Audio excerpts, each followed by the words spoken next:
আলোচনা পিএইচপি নিয়ে। তো পিএইচপি ডেটা টাইপ নিয়ে আমি আজকে আলোচনা করব। পিএইচপি তে কি কি ডেটা টাইপ ইউজ করা হয়, তো সে প্রসঙ্গে আলোচনা শুনতে গেলে আমার সঙ্গে থাকতে হবে। তো আছি দিস পিসি থেকে সি থেকে জাম্প, এবার stdoc, এবার ইউটিউব, এর ভিতরে 6.php, এর ভিতরে notepad plus plus open. Just এখানে আমরা আজকে দেখব PHP ডেটা টাইপ। তো লেস দেন, গ্রেটার দেন, তার ভিতরে হট, তার ভিতরে PHP, এরপরে এর ভিতরে ডেটা টাইপ। তো এটা ডিওয়াইপি ডেটা টাইপ নিয়ে আলোচনা। ডেটা টাইপ মূলত অনেক ধরনের হয়ে থাকে। string স্ট্রিং হতে পারে, ইন্টিজার হতে পারে বুলিয়ান,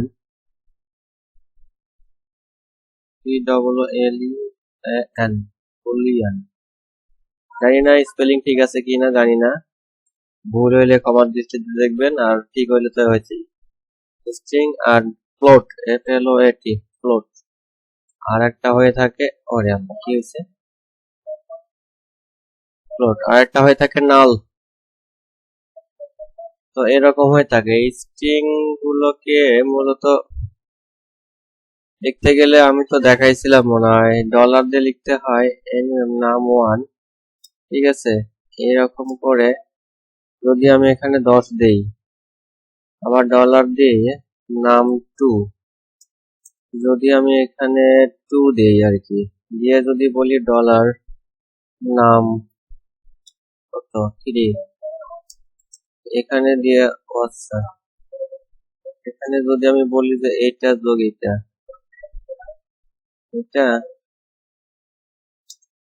যোগ এটা,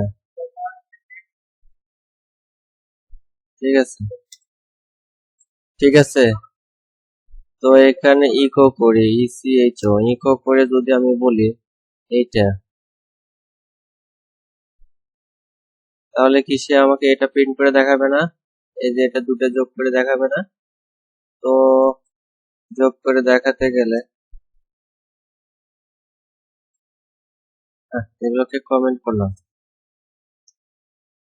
ঠিক আছে। এটা হলো ইন্টেজার, ঠিক আছে। এই যে ইন্টেজার টাইপ, আমি আবার একটু বলি, ইন্টিজার ডাটা টাইপ,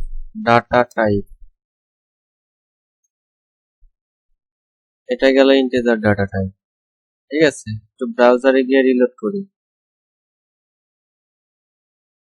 এই যে দেখেন 12 চলে আসছে, এটা ইন্টিজার ডাটা টাইপ। সো আজকে আমরা ইন্টিজার ডেটা টাইপটা দেখলাম। এরপরে যদি আমরা এটাকে কমেন্ট করে রাখি, এখন এটা তো দেখলামই, তার প্রয়োজন নেই, জাস্ট এটা কমেন্ট করব। তারপরে এখানে দেখি স্ট্রিং,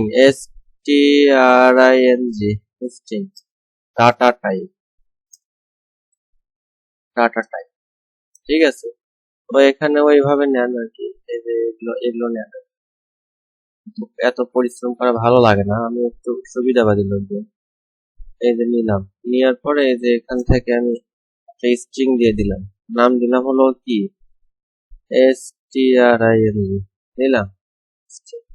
আবার এটাকে কপি করে কন্ট্রোল ডি চাপে বসেছি। তো এখানে যদি 3 দিই আর কি, দিয়ে যদি লিখি স্ট্রিং না লিখে যদি স্ট্রং লিখি, দিয়ে যদি আমি এখানে ডলার নাম 4 দিই, ঠিক আছে। তো এই যে এগুলো আমরা দেখছিলাম না, এগুলো দেখছিলাম তো একবার, ওই যে কনক্যাটিনেশনের সময় দেখাচ্ছিলাম না, ওই রকম আর কি। তো এগুলো হয় আপনার স্ট্রিং টাইপ, ডেটা টাইপ। তো এগুলো আর দেখালাম না, এগুলো। আর বুলিয়ান হয় মূলত ট্রু ফলস, ঠিক আছে। বুলিয়ান ডেটা টাইপ যদি আমি বলি, বুলিয়ান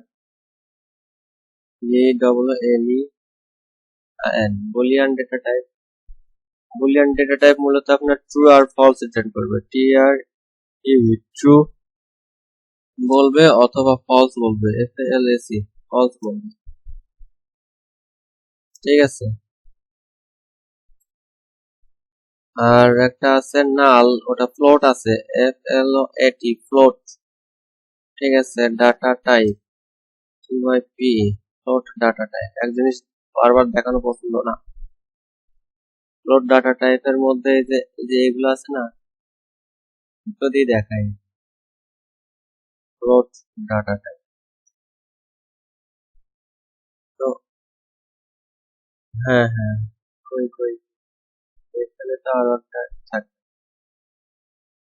এখানে থাকবে হলো ডলার নাম1 ইকুয়াল যদি থাকে 6.9। ঠিক আছে, তো এটার সঙ্গে কিন্তু এটা যোগ করে দেখাবে, প্লট করে দেখাবে। ঠিক আছে, দেখি একটু রিলোড করি ব্রাউজারে গিয়ে, তার আগে এটাকে কমেন্ট করতে হবে। এই যে দেখেন 8.9 দেখাচ্ছে, তো এটা হলো ফ্লোট ডেটা টাইপ। তো এইভাবে ফ্লোটের কাজ করা হয়। আর একটা বুলিয়ান তো দেখলামই, ফ্লোটও দেখলাম, আর একটা স্ট্রিং দেখলাম। ঠিক আছে, স্ট্রিং তো আগেই দেখছি।